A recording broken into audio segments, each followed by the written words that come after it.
ಶ್ರೀ ಗಣಪತಿ ಶಾರದಾ ಗುರುಭ್ಯೋ ನಮಃ. ಶ್ರೋತೃಗಳಿಗೆ ಶ್ರೀ ವಸಿಷ್ಠ ಮಹರ್ಷಿ ವಿರಚಿತ ಹಾಗೂ ಶ್ರೀ ವಾಲ್ಮೀಕಿ ಮಹರ್ಷಿ ಪ್ರೋಕ್ತ ದೇವುಡು ಅವರಿಂದ ಕನ್ನಡಿಸಲ್ಪಟ್ಟಿರುವ ಯೋಗ ವಾಸಿಷ್ಠದ ಉತ್ಪತ್ತಿ ಪ್ರಕರಣದಲ್ಲಿ ಪರಮಾಕಾಶ ವರ್ಣನೆ ಎಂಬ 29ನೆಯ ಸರ್ಗಕ್ಕೆ ಸ್ವಾಗತ. ಹಿಂದಿನ ಸರ್ಗದಲ್ಲಿ ಆ ಜ್ಞಪ್ತಿ ದೇವಿಯು ಅಂದರೆ ಸರಸ್ವತಿ ದೇವಿಯು ಮತ್ತು ಲೀಲೆಯು ಬ್ರಹ್ಮಾಂಡಗಳನ್ನು ದಾಟಿ ಗಿರಿಗ್ರಾಮವನ್ನು ಕಂಡಂತಹ ಆ ಬ್ರಾಹ್ಮಣನು ಇದ್ದಂತಹ ಗ್ರಾಮವನ್ನು ಕಂಡ ವರ್ಣನೆಯನ್ನು ವಸಿಷ್ಠರು ಮಾಡಿದಾಗ ಶ್ರೀರಾಮನು ಆ ಲಲನೆಯರು ಬ್ರಹ್ಮಾಂಡದ ಗೋಡೆಯನ್ನು ಹೇಗೆ ದಾಟಿದರು ಎಂದು ಕೇಳುತ್ತಾನೆ. ಆಗ ವಸಿಷ್ಠರು ಎಲ್ಲಿಯ ಬ್ರಹ್ಮಾಂಡ, ಎಲ್ಲಿಯ ಗೋಡೆ, ಅವರಿಬ್ಬರೂ ಇನ್ನೂ ಅಂತಃಪುರದಲ್ಲೇ ಇರುವರು, ಅವರು ಸಂಚರಿಸಿದುದು ಮನಸ್ಸಿನಲ್ಲಿಯೇ, ಬ್ರಾಹ್ಮಣನಿದ್ದ ಆ ಗಿರಿಗ್ರಾಮದಲ್ಲಿಯೇ ಆ ಅರಸನು ಅಂದರೆ ಆ ಬ್ರಾಹ್ಮಣನೇ ಮುಂದಿನ ಸರ್ಗದಲ್ಲಿ ಅರಸನಾಗಿ ತನ್ನ ವಿಸ್ತಾರವಾದ ಸಾಮ್ರಾಜ್ಯವನ್ನು ಆಳಿದುದು, ಅಲ್ಲಿಯೇ ಇದ್ದು ಲೀಲೆಯು ಸರಸ್ವತಿಯು ಮನಸ್ಸಿನಲ್ಲಿ ಸಂಚರಿಸಿದುದು, ಅವರ ವಾಸನಾಬಲದಿಂದಲೇ ಜಗತ್ತು ಆಯಾ ಪದಾರ್ಥವಾಗಿ ಚಮಕಿಸಿತು, ಅವರ ಚಿದಾಕಾಶವೇ ವಿಸ್ತಾರವಾದ ಬ್ರಹ್ಮಾಂಡವಾಗಿ ಕಾಣಿಸಿದುದು, ಕನಸಿನಲ್ಲಿ ಕಾಣುವ ಸುಂದರ ನಗರದಂತೆ ಅವರಿಗೆ ಬ್ರಹ್ಮಾಂಡವು ಕಾಣಿಸಿದುದು. ಮುಂದುವರೆದು ಅವರಿಬ್ಬರು ಆ ಜ್ಞಪ್ತಿದೇವಿ ಅಂದರೆ ಸರಸ್ವತೀ ದೇವಿ ಮತ್ತು ಲೀಲಾದೇವಿಯರಿಬ್ಬರು ಆ ಬ್ರಾಹ್ಮಣನ ಮನೆಯಿಂದ ಹೊರಬಂದಾಗ ಆ ಗಿರಿಗ್ರಾಮದ ಸೊಬಗನ್ನು ವಸಿಷ್ಠರು ವರ್ಣಿಸುತ್ತಾರೆ. ಆದರೆ ನೆನಪಿರಲಿ, ಆ ಸೊಬಗನ್ನೂ ಕೂಡ ಅವರಿಬ್ಬರು ಕಂಡುದು ತಮ್ಮ ಚಿದಾಕಾಶದಲ್ಲಿಯೇ ಹೊರತು ಅದು ವಾಸ್ತವ ದೃಶ್ಯವಲ್ಲ. ವಸಿಷ್ಠರು ಮುಂದುವರೆದು ಹೇಳುತ್ತಾರೆ, ಶಾಂತನಾಗಿ ಆತ್ಮಜ್ಞಾನಿಯಾಗಿರುವವನಿಗೆ ಭೋಗಲಕ್ಷ್ಮಿಯೋ ಮೋಕ್ಷಲಕ್ಷ್ಮಿಯೋ ಬರುವ ಹಾಗೆ ಆ ಇಬ್ಬರು ದೇವಿಯರು ಆ ಗ್ರಾಮಕ್ಕೆ ಬಂದರು. ಆ ವೇಳೆಗೆ ಲೀಲೆಯು ಜ್ಞಾನದ ಅಭ್ಯಾಸದಿಂದ ಶುದ್ಧ ಜ್ಞಾನೈಕ ದೇಹವನ್ನು ಪಡೆದು ತ್ರಿಕಾಲದರ್ಶಿನಿಯಾಗಿದ್ದಳು. ಹಿಂದೆ ಬಂದಿದ್ದ ನಾನಾ ಜನ್ಮಗಳೆಲ್ಲವೂ ಅವಳ ನೆನಪಿಗೆ ಬಂತು. ಯಾವ ಪ್ರಯತ್ನವೂ ಇಲ್ಲದೆ ಹಿಂದಿನ ಜನ್ಮಗಳ ಜನನ ಮರಣಗಳೆಲ್ಲವೂ ಸ್ಮೃತಿಗೆ ಬಂದವು.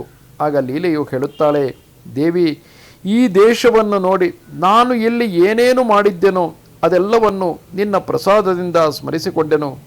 ಇಲ್ಲಿ ನಾನು ಬ್ರಾಹ್ಮಣಿಯಾಗಿದ್ದೆನು, ಮುದುಕಿಯಾಗಿ ನರಗಳೆಲ್ಲವೂ ಎದ್ದುಕೊಂಡು ಕೃಶವಾಗಿ ಬಿಳಿಚಿಕೊಂಡೋಗಿದ್ದೆನು. ಒಣಗಿದ ದರ್ಬೆಯನ್ನು ಸೀಳುವುದರಲ್ಲಿ ನನ್ನ ಅಂಗೈಗಳೆಲ್ಲ ಗಾಯವಾಗಿದ್ದವು. ಆ ಬ್ರಾಹ್ಮಣಿಯು ಗಂಡನ ಹೆಂಡತಿಯಾಗಿ ಮನೆ ತುಂಬ ಮಕ್ಕಳನ್ನು ಪಡೆದು ಹಾಲು ಮೊಸರು ಬೆಣ್ಣೆ ಮಾಡುತ್ತಾ ಎಲ್ಲ ಮಕ್ಕಳನ್ನು ಪ್ರೀತಿಯಿಂದ ಪಾಲಿಸುತ್ತಾ ಅತಿಥಿಗಳಿಗೆ ಪ್ರಿಯವನ್ನು ಆಚರಿಸುತ್ತಾ ದೇವ ದ್ವಿಜ ಸತ್ಪುರುಷರಲ್ಲಿ ಭಕ್ತಿಯನ್ನು ಇಟ್ಟುಕೊಂಡು ಹಾಲು ತುಪ್ಪಗಳ ಜಿಡ್ಡುಳ್ಳ ಮೈಯುಳ್ಳವಳಾಗಿ ಉಪಕರಣಗಳನ್ನು ತೊಳೆಯುತ್ತಾ ಆಳುಗಳನ್ನು ಗದರಿಸುತ್ತಾ ಇರುವಳು. ತೊಟ್ಟಿರುವ ಒಂದೇ ಹಿಂದು ಬಳೆಯ ಮೇಲೆ ಮುಸುರೆಯು ಕೊಂಚವಾದರೂ ಇದ್ದೇ ಇರುವುದು. ಅಳಿಯ ಮಗಳು ಅಣ್ಣ ತಮ್ಮಂದಿರು ತಂದೆ ತಾಯಿಯರು ಎಲ್ಲರನ್ನೂ ಅವಳು ಆಧರಿಸುವಳು. ಬೆಳಗಿನಿಂದ ಸಂಜೆಯವರೆಗೂ ಮನೆಗಾಗಿ ದುಡಿಯುತ್ತಿರುವಳು. ಯಾವಾಗಲೂ ಏನೋ ಒದ್ದಾಡುತ್ತಾ ಹೊತ್ತಾಯಿತು ಎನ್ನುತ್ತಿರುವಳು. ನಾನು ಯಾರು, ಈ ಸಂಸಾರವು ಯಾವುದು ಎಂದು ಅವಳು ಕನಸಿನಲ್ಲಿಯೂ ಕೇಳಲಿಲ್ಲ. ಶ್ರೋತ್ರಿಯನಾಗಿ ಕರ್ಮಮೂಢನಾದ ಅಂತಹ ಅವಿಚಾರಿಯೇ ಆದ ದುರ್ಬುದ್ಧಿಯು ಅವಳ ಗಂಡನಾಗಿದ್ದನು. ಸಮಿತ್ತು ಶಾಖ ಗೋಮಯ ಇಂಧನಗಳನ್ನು ಸಂಗ್ರಹಿಸುವುದೇ ಮುಖ್ಯವಾದ ವೃತ್ತಿಯಾಗಿ ಹಳೆಯ ಕಂಬಳಿಯೊಂದನ್ನು ಆ ಕಡ್ಡಿಯಂತಹ ಮೈಗೆ ಸುತ್ತಿಕೊಂಡು ಅಲೆಯುತ್ತಿದ್ದಳು. ಕರುವಿನ ಕಿವಿಯ ಬಳಿಯಲ್ಲಿ ಸೇರಿಕೊಂಡಿರುವ ಕ್ರಿಮಿಗಳನ್ನು ಕೀಳುವುದೊಂದು ಕೆಲಸವಾಗಿ ಮನೆಯ ಸೊಪ್ಪಿನ ತೋಟಕ್ಕೆ ನೀರು ಹುಯ್ಯುವುದಕ್ಕೆ ಮಡಕೆಯನ್ನು ತಾ ಎಂದು ಕೂಗುತ್ತಾ ನೀಲಿಯ ಬಣ್ಣದ ನೀರಿನ ತಡಿಯಲ್ಲಿ ಬೆಳೆದ ಹುಲ್ಲು ತಂದು ಕರುಗಳಿಗೆ ಹಾಕುತ್ತಾ ಮಾತೆತ್ತಿದರೆ ಬಾಗಿಲು ಸಾರಿಸಿ ರಂಗವಲ್ಲಿ ಹಾಕುತ್ತಾ ಮರ್ಯಾದೆ ಕೆಡಿಸಬೇಡಿರೆಂದು ಮನೆಯಾಳುಗಳನ್ನು ಕೇಳಿಕೊಳ್ಳುತ್ತಾ ತಾನು ಸಮುದ್ರದ ಅಂಚಿನಂತೆ ಮರ್ಯಾದೆಯನ್ನು ಪಾಲಿಸುತ್ತಾ ಜೀರ್ಣ ಪರ್ಣ ಸಮಾನಳಾಗಿಯೂ ಅಂದರೆ ಒಣಗಿ ಹೋದ ಎಲೆಗೆ ಸಮಾನಳಾಗಿಯೂ ಕಿವಿಯು ಕೋಲು ಹಿಡಿದಿರುವ ಕೈಯು ಹತ್ತಿರ ಬರುವಷ್ಟು ಮುದುಕಿಯಾಗಿ ಜೀವ ಮಾತ್ರಾವಶಿಷ್ಟಳಾಗುವವರೆಗೂ ಬದುಕಿದ್ದೆನು ಎಂದು ಲೀಲೆಯು ಹೇಳಿಕೊಳ್ಳುತ್ತಿದ್ದಾಳೆ. ವಸಿಷ್ಠರು ಮುಂದುವರೆದು ಹೇಳುತ್ತಾರೆ, ಹೀಗೆ ಹೇಳಿ ಆ ಗಿರಿಗ್ರಾಮದಲ್ಲಿ ಸಂಚರಿಸುತ್ತಾ ಆ ಲೀಲೆಯು ನಗುನಗುತ್ತಾ ಸರಸ್ವತೀ ದೇವಿಗೆ ಆ ಗ್ರಾಮದಲ್ಲಿ ತಾನು ಇದ್ದ ಎಲ್ಲ ಸ್ಥಳವನ್ನು ತೋರಿಸಿದಳು. ಇದೇಯೇ ಪಾದರಿಯ ಮರಗಳಿದ್ದ ಪುಷ್ಪವಾಟಿಕೆ, ಇದು ನನ್ನ ಪುಷ್ಪೋದ್ಯಾನದ ಅಶೋಕವಾಟಿಕೆ, ಇದೇ ನಾನು ಕರು ಕಟ್ಟುತ್ತಿದ್ದ ಪುಷ್ಕರಿಣಿ ತೀರದ ಮರ, ಇದೇ ನಾನು ಕರ್ಣಿಕೆ ಎಂದು ಹೆಸರಿಟ್ಟಿದ್ದ ಮುಕ್ತಪರ್ಣಿಕೆ ಎಂಬ ಕರು, ಈ ಹುಡುಗಿಯೇ ನಮ್ಮ ಮನೆಗೆ ನೀರು ಹೊರುತ್ತಿದ್ದ ಸೋಮಾರಿ, ನಾನು ಸತ್ತು ಇಂದಿಗೆ 8 ದಿನವಾದರೂ ಇವಳು ಇನ್ನೂ ಅಳುತ್ತಿರುವಳು. ಇಲ್ಲಿ ನಾನು ಊಟ ಮಾಡುತ್ತಿದ್ದೆನು, ನಾನು ಮಲಗುತ್ತಿದ್ದೆನು, ಇಲ್ಲಿ ಕುಳಿತುಕೊಳ್ಳುತ್ತಿದ್ದೆನು. ಮನೆಯಲ್ಲಿ ಅಳುತ್ತಿರುವ ಇವನೇ ನನ್ನ ಮಗನಾದ ಜ್ಯೇಷ್ಠ ಶರ್ಮನು. ಗ್ರಾಮಾರಣ್ಯದಲ್ಲಿ ಹುಲ್ಲು ಮೇಯುತ್ತಿರುವುದಲ್ಲ, ಅದೇ ನಮ್ಮ ಕರೆಯುವ ಹಸು. ಕಾಮನನ್ನು ಸುಟ್ಟಾಗ ಬಿದ್ದ ಬೂದಿಯು ಇನ್ನೂ ಹೊರವಲಯದಲ್ಲಿ ಹಾಗೆಯೇ ಇರುವುದು. ಪಂಚಾಕ್ಷವಾದ ದೇಹದಂತೆ ಇದು ಪಂಚದ್ವಾರವಾಗಿರುವುದು. ಸೋರಬಳ್ಳಿಗಳು ಚೆನ್ನಾಗಿ ಬೆಳೆದು ನನ್ನ ಇನ್ನೊಂದು ದೇಹವೋ ಎಂಬಂತಿದ್ದ ಈ ವಲೆಯನ್ನು ಆಕ್ರಮಿಸಿರುವವು. ರುದ್ರಾಕ್ಷಿಗಳನ್ನು ಧರಿಸಿಕೊಂಡು ಸೌದೆಯನ್ನು ತರುತ್ತಿರುವ 10 ಕೆಂಪಾದ ಕಣ್ಣಿನ ಈ ಬಂಧುಗಳೆಲ್ಲರೂ ಭೂಮಿಯಲ್ಲಿ ನನ್ನನ್ನು ಸರಪಳಿಗಳಂತೆ ಅಭಿಮಾನದಿಂದ ಕಟ್ಟಿಹಾಕಿದ್ದರು. ಶಿಲೆಗಳಿರುವ ಕಚ್ಚ ಅಂದರೆ ನೀರು ನಿಂತ ಪ್ರದೇಶದಲ್ಲಿ ಇರುವ ಗುಲ್ಮಗಳನ್ನು ಹೊಡೆದು ತೀರದಲ್ಲಿರುವ ಲತಾದಳಗಳನ್ನು ಮುಟ್ಟಿ ಬರುವ ತರಂಗಗಳಿಂದ ಮುಚ್ಚಿ ಹೋಗಿರುವ ತುಂತುರುಗಳಿಂದ ತುಂಬಿದ ತೀರ ಪ್ರದೇಶದ ಹುಲ್ಲು ಬೆಳೆದ ಸ್ಥಳಗಳಲ್ಲಿ ಇರುವ ಲತೆಗಳಿಂದಲೂ ಕಲ್ಲುಗಳ ಮೇಲೆ ಬಡಿದು ನೊರೆ ಹಿಡಿದು ಹಾರುವ ತುಂತುರುಗಳಿಂದಲೂ ಮಧ್ಯಾಹ್ನದ ಸೂರ್ಯ ಕಿರಣಗಳನ್ನು ತಡೆದು ಎಲೆಗಳ ಮೂಲಕ ಬಿಡುವಾಗ ತುಂಡು ತುಂಡು ಮಾಡಿ ಹಿಮವರ್ಷವೋ ಎಂಬ ಭ್ರಾಂತಿಯನ್ನು ಉಂಟು ಮಾಡುವ ಅರಳಿದ ಹೂಗಳಿಗೆ ಮುತ್ತಿಕೊಂಡು ಝೇಂಕರಿಸುತ್ತಿರುವ ದುಂಬಿಗಳುಳ್ಳ ತಟದ್ರುಮಗಳಿಂದಲೂ ಹವಳಗಳೋ ಎಂಬಂತೆ ಇರುವ ಹೂವು ಬಿಟ್ಟ ಮುತ್ತುಗದ ಗಿಡಗಳ ಕೆಂಪಿನಿಂದ ಕೂಡಿ ಸಂತೋಷವಾಗುವಂತೆ ತುಂಬಿರುವ ಪುಷ್ಪರಾಶಿಗಳುಳ್ಳದ್ದಾಗಿ ಇರುವುದು. ಮಹಾ ಕಲಕಲದಿಂದ ಸುತ್ತಿಕೊಂಡು ಹರಿಯುತ್ತಿರುವ ಕಾಲುವೆಯಲ್ಲಿ ಹಣ್ಣುಗಳು ಕೊಚ್ಚಿಕೊಂಡು ಬರುವವು. ಅವುಗಳನ್ನು ಹಿಡಿಯಬೇಕೆಂದು ಆ ಪ್ರಯತ್ನ ಪಡುತ್ತಿರುವ ಬಾಲಕರು ಇರುವರು. ಬಂದು ಹೊಡೆಯುತ್ತಿರುವ ನೀರಿನಿಂದ ಚೆನ್ನಾಗಿ ತೊಳೆದಂತಿರುವ ಬಂಡೆಯು ದೊಡ್ಡ ದೊಡ್ಡ ಎಲೆಗಳುಳ್ಳ ಮರದ ನೆರಳಿನಿಂದ ಯಾವಾಗಲೂ ತಣ್ಣಗಿರುವುದು. ಪುಲ್ಲ ಲತೆಗಳು ಸುತ್ತಿರುವುದರಿಂದ ಸುಂದರವಾಗಿ ಅರಳಿರುವ ಹೂಗಳ ಗೊಂಚಲುಗಳು ಮುಚ್ಚಿರುವ ಕಿಟಕಿಗಳುಳ್ಳ ಗೃಹಮಂಟಪವು ಕಾಣುತ್ತಿರುವುದು. ಚತುಸ್ಸಮುದ್ರಗಳ ನಡುವಿನ ನೆಲವನ್ನೆಲ್ಲ ಆಳುತ್ತಿದ್ದರೂ ಜೀವಾಕಾಶವೇ ಆಕೃತಿಯಾಗುಳ್ಳ ನನ್ನ ಗಂಡನು ಇಲ್ಲಿಯೇ ಇದ್ದುದು. ಆಹಾ, ಈಗ ನೆನಪಾಯಿತು.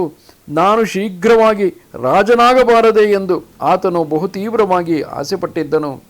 8 ದಿನಗಳಲ್ಲಿಯೇ ಈತನು ಸಂಪನ್ನವಾದ ರಾಜ್ಯವಾಳಿದನು. ಪರಮೇಶ್ವರಿಯೇ, ಬಹುಕಾಲ ರಾಜ್ಯವಾಳಿದೆನೋ ಎಂಬ ನಂಬಿಕೆಯು ಇವನಿಗೆ ಬಂತು. ಆಕಾಶದಲ್ಲಿ ವಾಯುವು ಅದೃಶ್ಯವಾಗಿರುವಂತೆ, ಗಾಳಿಯಲ್ಲಿ ಸುಗಂಧವಿರುವಂತೆ ನನ್ನ ಭರ್ತೃಜೀವ ಅಂದರೆ ಗಂಡನ ಜೀವವು ಗ್ರಹಾಕಾಶದಲ್ಲಿಯೇ ರಾಜನಾಯಿತು. ಇಲ್ಲಿಯೇ ಅಂಗುಷ್ಟ ಮಾತ್ರದ ಆಕಾಶದಲ್ಲಿಯೇ ಆ ರಾಜ್ಯ ಪದವೆಲ್ಲವೂ 1 ಕೋಟಿ ಯೋಜನ ವಿಸ್ತೀರ್ಣವಾದ ನನ್ನ ಭರ್ತೃನ ಅಂದರೆ ಗಂಡನ ರಾಜ್ಯವೆಲ್ಲವೂ ಇತ್ತು. ನಾನು ನನ್ನ ಗಂಡ ಇಬ್ಬರೂ ಚಿದಾಕಾಶವೇ. ಈಶ್ವರಿಯೇ, ನನ್ನ ಭರ್ತೃ ರಾಜ್ಯವು ಸಾವಿರಾರು ಶೈಲಗಳಿಂದ ಪೂರ್ಣವಾಗಿದ್ದರೂ ಅದು ಇದ್ದುದು ಆಕಾಶದಲ್ಲಿಯೇ. ಇದೆಲ್ಲವೂ ಆ ಮಹಾಮಾಯೆಯ ಹರಡುವಿಕೆಯು. ದೇವಿ, ಮತ್ತೆ ಗಂಡನ ರಾಜಧಾನಿಗೆ ಹೋಗಬೇಕೆನ್ನಿಸಿತು. ಅದರಿಂದ ಬಾ ಹೋಗೋಣ.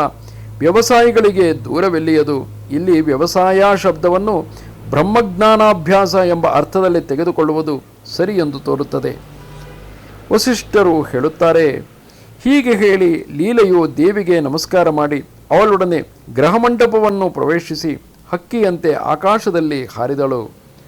ಚೆನ್ನಾಗಿ ಅರೆದಿರುವ ಕಾಡಿಗೆಯ ಮುದ್ದೆಯಂತೆ ಸೌಮ್ಯವಾಗಿ ತಾನೇ ತಾನಾಗಿರುವ ಸುಂದರ ಸಮುದ್ರದಂತೆ, ನಾರಾಯಣನ ದೇಹದಂತೆ, ದುಂಬಿಗಳ ಬೆನ್ನಿನಂತೆ ಕಾಂತಿಯುಳ್ಳ ಮೇಘ ಮಾರ್ಗವನ್ನು ಅತಿಕ್ರಮಿಸಿ ವಾತಸ್ಕಂದ ಭೂಮಿಯನ್ನು, ಸೌರ ಮಾರ್ಗವನ್ನು, ಚಂದ್ರ ಮಾರ್ಗವನ್ನು ದಾಟಿ ಧ್ರುವ ಮಾರ್ಗದ ಆಚೆ ಹೋಗಿ ಸಾಧ್ಯ ಸಿದ್ಧ ಮಾರ್ಗಗಳನ್ನು ಕಳೆದು ಉರ್ವಿ ಮಂಡಲವನ್ನು ಬಿಟ್ಟು ಸ್ವರ್ಗ ಮಂಡಲ ಬ್ರಹ್ಮಲೋಕವನ್ನು, ತುಷಿತ ಲೋಕ, ಗೋಲೋಕ, ಶಿವಲೋಕ, ಪಿತೃಲೋಕಗಳನ್ನು ದಾಟಿ ದೇಹಮುಕ್ತ ಸದೇಹಮುಕ್ತರ ಲೋಕಗಳನ್ನು ದಾಟಿ ದೂರ ದೂರ ದೂರ ಹೋಗಿ ಮತ್ತೆ ಎಚ್ಚರಗೊಂಡಳು. ಹಿಂದೆ ಕಳೆದು ಹೋಗಿರುವ ನಭಸ್ಥಳವನ್ನು ನೋಡಿದಳು. ಚಂದ್ರ ಸೂರ್ಯ ನಕ್ಷತ್ರಗಳೊಂದು ಕಾಣಿಸಲಿಲ್ಲ. ಕತ್ತಲೆಯಿಂದ ಗಂಭೀರವಾಗಿ ದಿಕ್ಕುಹರಗಳು ಅಂದರೆ ದಿಕ್ಕು ಎಂಬ ಗವಿಗಳು ಕಾಣಿಸದೆ ಸಮುದ್ರ ಮಧ್ಯಪ್ರಾಯವಾಗಿ ಶಿಲೋದರದಂತೆ ಘನವಾಗಿತ್ತು ಆ ಪ್ರದೇಶ. ಲೀಲೆಯು ಹೇಳುತ್ತಾಳೆ. ದೇವಿ, ಭಾಸ್ಕರಾದಿಗಳ ತೇಜಸ್ಸು ಎಲ್ಲಿ ಹೋಯಿತು? ಶಿಲೋದರದಂತೆ ನಿಶ್ಚಲವಾಗಿರುವ ಎಲ್ಲಿ ತಮಸ್ಸು ಮುಷ್ಟಿಗ್ರಾಹ್ಯವಾಗಿರುವುದಲ್ಲ. ಅಂದರೆ ಕತ್ತಲೆಯು ಕಲ್ಲಿನಂತೆ ಕೈಯಲ್ಲಿ ಹಿಡಿಯಬಹುದಾದಷ್ಟು ದಟ್ಟವಾಗಿದ್ದಿತು. ಆಗ ದೇವಿಯು ಹೇಳುತ್ತಾಳೆ, ಆಕಾಶದ ಈ ಪದವಿಯಲ್ಲಿ ಅಂದರೆ ಪದರದಲ್ಲಿ ಸೂರ್ಯಾದಿಗಳ ತೇಜಸ್ಸು ಕಾಣಿಸುವುದಿಲ್ಲ. ಮಹಾಕೂಪದ ಕೆಳಗೆ ನಿಂತಿರುವವನಿಗೆ, ಆಳವಾದ ಭೂಮಿಯಲ್ಲಿ ಇಳಿದು ನಿಂತಿರುವವನಿಗೆ ಸೂರ್ಯನು ಕಾಣಿಸುವನೇ? ಅದರಂತೆ ಇಲ್ಲಿಂದ ಕೆಳಗೆ ಸೂರ್ಯನು ಕಾಣಿಸುವುದಿಲ್ಲ. ಆಗ ಲೀಲೆಯು ಕೇಳುತ್ತಾಳೆ, ಅಹೋ, ದೂರದಲ್ಲಿರುವ ಈ ಸ್ಥಾನಕ್ಕೆ ಬಂದಿರುವೆವು. ಸೂರ್ಯನೂ ಕೂಡ ಇಲ್ಲಿ ಒಂದು ಅಣು ಕಣದಷ್ಟು ಮಾತ್ರವೂ ಕೂಡ ಕಾಣಿಸುವುದಿಲ್ಲ. ಇಲ್ಲಿಂದಾಚೆಗೆ ಇರುವ ಸ್ಥಾನವು ಯಾವುದು? ಅದು ಎಂಥದು? ಅಲ್ಲಿಗೆ ಹೋಗುವುದೆಂತು? ಎಲೈ ತಾಯೇ, ದೇವಿಯೇ ಹೇಳು. ಆಗ ದೇವಿಯು ಹೇಳುತ್ತಾಳೆ, ಇಲ್ಲಿಂದಾಚೆಗೆ ಬ್ರಹ್ಮಾಂಡ ಪುಟಕರ್ಪೂರವು, ಚಂದ್ರಾದಿಗಳೆಲ್ಲರೂ ಅದರ ಧೂಳಿನ ಕಣಗಳಾಗಿ ಹಾರಿ ಬಂದವರು. ಇದನ್ನು ಹೇಳುತ್ತಾ ಕಥೆಯನ್ನು ಮುಂದುವರಿಸುತ್ತಾ ವಸಿಷ್ಠರು ಹೇಳುತ್ತಾರೆ, ಬೆಟ್ಟದ ಹೊಟ್ಟೆಯನ್ನು ಹೋಗುವ ದುಂಬಿಗಳಂತೆ ಅವರಿಬ್ಬರು ಮಾತನಾಡಿಕೊಳ್ಳುತ್ತಾ ಬ್ರಹ್ಮಾಂಡ ಕರ್ಪೂರವನ್ನು ಸೇರಿದರು. ಹಾಗೆಯೇ ಏನೂ ಕಷ್ಟವಿಲ್ಲದೆ ಅಲ್ಲಿಂದ ಹೊರಕ್ಕೂ ಹೊರಟು ಹೋದರು. ಯಾರು ಯಾವುದನ್ನು ದಿಟವೆಂದು ನಂಬುವರೋ ಅವರಿಗೆ ಅದು ವಜ್ರದಂತೆ ಗುರುವಾಗಿರುವುದು, ಭಾರವಾಗಿರುವುದು. ನಂಬದಿದ್ದುದು ಹಾಗಿರುವುದಿಲ್ಲ. ಲೀಲೆಯು ನಿರಾವರಣ ವಿಜ್ಞಾನವುಳ್ಳವಳಾದುದರಿಂದ, ಅವಳ ಜ್ಞಾನಕ್ಕೆ ಯಾವ ಅಡ್ಡಿಯೂ ಇಲ್ಲದಿದ್ದುದರಿಂದ ಅವಳು ಅಲ್ಲಿಂದ ಆಚೆಗೆ ಹರಡಿರುವ ಜಲಾವರಣವನ್ನು ಕಂಡಳು. ಅದು ಬ್ರಹ್ಮಾಂಡದ ಹೊರಗೆ ಇದ್ದು ಬಲು ಮುದ್ದಾಗಿತ್ತು. ಆ ಜಲಾವರಣವು ಬ್ರಹ್ಮಾಂಡ ಮಂಡಲಕ್ಕಿಂತ ಗುಣಾಧಿಕವಾಗಿ ಅಕ್ಕೋಟದ ಹಣ್ಣನ್ನು ಸುತ್ತಿಕೊಂಡಿರುವ ಸಿಪ್ಪೆಯಂತಿತ್ತು. ಅದರ ಸುತ್ತಲೂ ಅಗ್ನಿ, ವಾಯು, ಆಕಾಶಮಂಡಲಗಳು ಒಂದಕ್ಕಿಂತ ಒಂದು ದಶಗುಣಾಧಿಕವಾಗಿ ನೆಲೆಸಿದ್ದವು. ಅದರಿಂದಾಚೆ ಪರಮಾಕಾಶವಿತ್ತು. ಆ ಪರಮಾಕಾಶದಲ್ಲಿ ಮಧ್ಯ, ಆದಿ, ಅಂತಗಳೆಂಬ ಕಲ್ಪನೆಗಳು ಯಾವುದು? ವಂದ್ಯಾಪುತ್ರ ಬಂಜೆಯ ಮಗನೋ ಉಂಟೆಂಬ ಮಾತು ಹೇಗೋ, ಅಂದರೆ ಆ ಅತ್ಯಂತಾಭಾವವು ಹೇಗೋ ಹಾಗೆ ಇಲ್ಲವೇ ಇಲ್ಲ. ಆ ಪರಮಾಕಾಶವು ಕೇವಲವು, ಅಂದರೆ ಅದ್ವಿತೀಯವು, ಶಾಂತವು, ಅಂದರೆ ಕಲ್ಪನಾರಹಿತವು, ವಿತತವು, ಅಂದರೆ ಹರಡಿರುವುದು, ಆದಿ ಇಲ್ಲದ್ದು. ಅಲ್ಲಿ ಭ್ರಮಾದಿಗಳು ಯಾವುವೂ ಇಲ್ಲ. ಅಲ್ಲಿ ಆದಿ, ಮಧ್ಯ, ಅಂತ್ಯಗಳು ಕೂಡ ಇಲ್ಲ. ಇಂತಹ ಆ ಪರಮಾಕಾಶವು ಮಹತ್ತಾದ ಆತ್ಮನಲ್ಲಿ ಇರುವುದು. ಒಂದು ಶಿಲೆಯು ಒಂದು ಕಲ್ಪದವರೆಗೂ ಬೀಳುತ್ತಲೇ ಇದ್ದರೆ, ಗರುಡನೂ ಅದೇ ಆಕಾಶದಲ್ಲಿ ತನ್ನ ಬಲವನ್ನೆಲ್ಲ ಪ್ರಯೋಗಿಸಿ ಹಾರುತ್ತಿದ್ದರೆ, ಅದೇ ವೇಗದಿಂದ ಮಾರುತನು ಇನ್ನೊಂದು ಕಡೆಯಿಂದ ಹಾರಿ ಬರುತ್ತಿದ್ದರೂ ಒಂದು ಕಡೆಯಿಂದಲಾದರೂ ಅವರು ಮೂವರು ಒಬ್ಬರನ್ನೊಬ್ಬರು ಸೇರಲಾರರು. ಅಷ್ಟು ವಿಸ್ತಾರವಾದುದು ಆ ಚಿದಾಕಾಶವು. ಇಂತಿದು ಆರ್ಷವು ವಾಲ್ಮೀಕಿ ಪ್ರೋಕ್ತವೂ ಆದ ಶ್ರೀ ವಾಸಿಷ್ಠ ರಾಮಾಯಣದ ಉತ್ಪತ್ತಿ ಪ್ರಕರಣದಲ್ಲಿ ಪರಮಾಕಾಶ ವರ್ಣನೆ ಎಂಬ 29ನೆಯ ಸರ್ಗವು. ನಮಸ್ತೆ ಶಾರದೆ ದೇವಿ ಕಾಶ್ಮೀರ ಪುರವಾಸಿನಿ ತ್ವಾಮಹಂ ಪ್ರಾರ್ಥಯೇ ನಿತ್ಯಂ ವಿದ್ಯಾದಾನಂಚ ದೇಹಿಮೆ. ನಮಸ್ಕಾರ.